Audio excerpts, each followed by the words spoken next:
নমস্কার। ইতিহাসে আজকের দিনে কি রয়েছে দেখে নেব প্রতিদিনের মতো। 1704-এ অবিভক্ত বাংলায় পুলিশি ব্যবস্থার প্রচলন। 1822-এ আধুনিক ভারত তত্ত্ববিদ ও বিজ্ঞানসম্মত ইতিহাস চর্চার অন্যতম পথিকৃৎ ও প্রাবন্ধিক রাজেন্দ্রলাল মিত্রের জন্ম। 1911-তে রবীন্দ্রসঙ্গীত শিল্পী ও কবি অমিতা ঠাকুরের জন্ম। 1923-এ ফারাও সম্রাট তুতান খামেনের সমাধি উন্মুক্ত করেন হাওয়ার্ড কার্টার।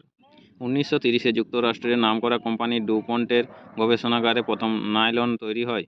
1937-এ বিশিষ্ট মঞ্চ ও চলচ্চিত্রাভিনেতা তথা নাট্যকার অরুণ মুখোপাধ্যায়ের জন্ম। 1939-এ বিশিষ্ট চিত্রশিল্পী যোগেন চৌধুরীর জন্ম। 1944-এ পরিচালক দাদা সাহেব ফালকের মৃত্যু। 1954-তে ওয়েস্ট ইন্ডিজের প্রাক্তন ক্রিকেটার মাইকেল হোল্ডিংয়ের জন্ম। 1956-তে বিজ্ঞানী মেঘনাদ সাহার মৃত্যু।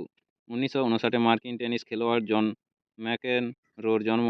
2023-এ কিংবদন্তি ভারতীয় ফুটবলার তুলসী দাস বলরামের মৃত্যু। নমস্কার, আজকের ইতিহাস এই পর্যন্তই।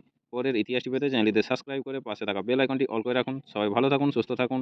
দেখা হচ্ছে পরের আপডেট ইতিহাসে। নমস্কার।